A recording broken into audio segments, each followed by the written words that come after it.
অসমৰ মুখ্যমন্ত্ৰী ডক্টৰ হিমন্ত বিশ্ব শৰ্মা ডাঙৰীয়াই পঞ্চায়তৰ নিৰ্বাচনত নিজৰ দলক বচাবলৈ এতিয়া ন্যায়াধীশ বিপ্লৱ শৰ্মা তদন্ত আয়োগৰ প্ৰতিবেদনখনকো ব্যৱহাৰ কৰিছে, যিটো আমি বিধানসভাত আলোচনা কৰিছিলোঁ।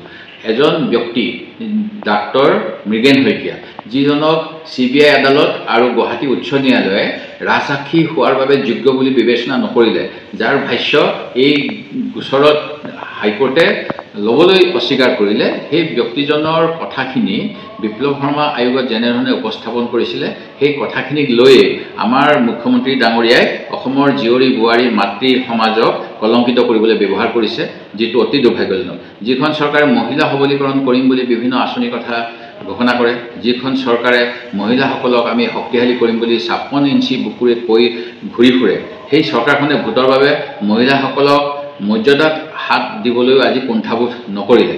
এয়াই তেওঁলোকৰ ডাবল ইঞ্জিনৰ চৰকাৰ, য'ত মহিলাৰ সন্মানক নস্যাৎ কৰিবলৈ এবাৰো তেওঁলোকে ভাবি চোৱা নাই। আজি আমাৰ মহিলাসকলে শিক্ষা দীক্ষাৰ ক্ষেত্ৰত আগুৱাই যোৱাৰ পিছত অসম চৰকাৰৰ প্ৰশাসনিক বিষয়া হৈছে, কোনোবা অভিযন্তা হৈছে, কোনোবাই অংগনবাদী কৰ্মী হিচাপে কাম কৰিছে, কোনোবাই ডাক্তৰ হৈছে, কোনোবাই ইঞ্জিনিয়াৰ হৈছে, কোনোবাই অংগনবাদী আশাকৰ্মী ANM GNM হৈ পেলাই অসম চৰকাৰৰ 2001 চনৰ পৰা 15 চনলৈকে নিযুক্তি লাভ কৰিছিল। নিজৰ দলৰ স্বাৰ্থ আগুৱাই নিবলৈ এই মহিলাসকলৰ আৰু তেওঁলোকৰ পৰিয়ালৰ কথা এবাৰো নভবাকৈ কংগ্ৰেছ চৰকাৰ দিনত সকলো মহিলাই চিৰতা সানি কৰি চাকৰি লাভ কৰিছিল বুলি ক'বলৈ মুখ্যমন্ত্ৰী মহোদয় এবাৰো হৃদয় কঁপি নুঠিলে।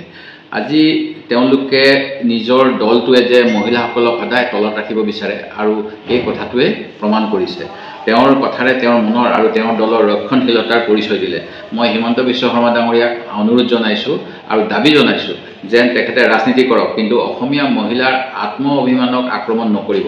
তেওঁ অসমৰ মাতৃ সমাজৰ আগত আঁঠুলৈ ক্ষমা বিচৰা উচিত। এইবাৰ পঞ্চায়ত নিৰ্বাচনৰ ঘোষণাৰ পূৰ্বে কেতবোৰ অদ্ভুত ঘোষণা কৰিছিল।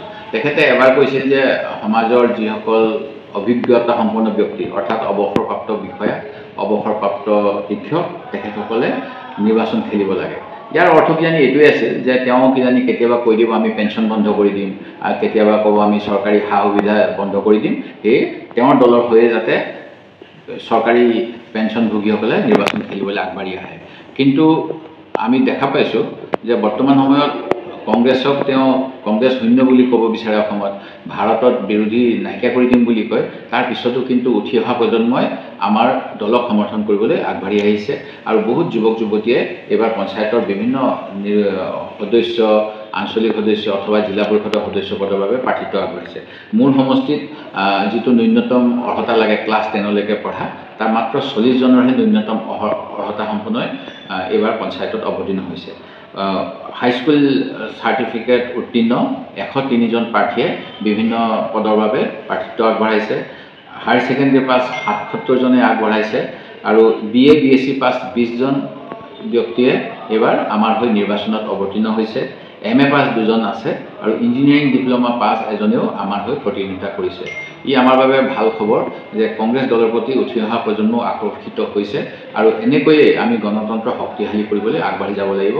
মই সকলো আমাৰ প্ৰাৰ্থীকে আগতীয়াকৈ অভিনন্দন জনাইছোঁ আৰু যিসকলে কংগ্ৰেছৰ নীতি আদৰ্শক সমৰ্থন কৰিছে তেওঁলোকেও জয়যুক্ত হওক নিৰ্দলীয়ভাৱে, এয়াই মোৰ আশা।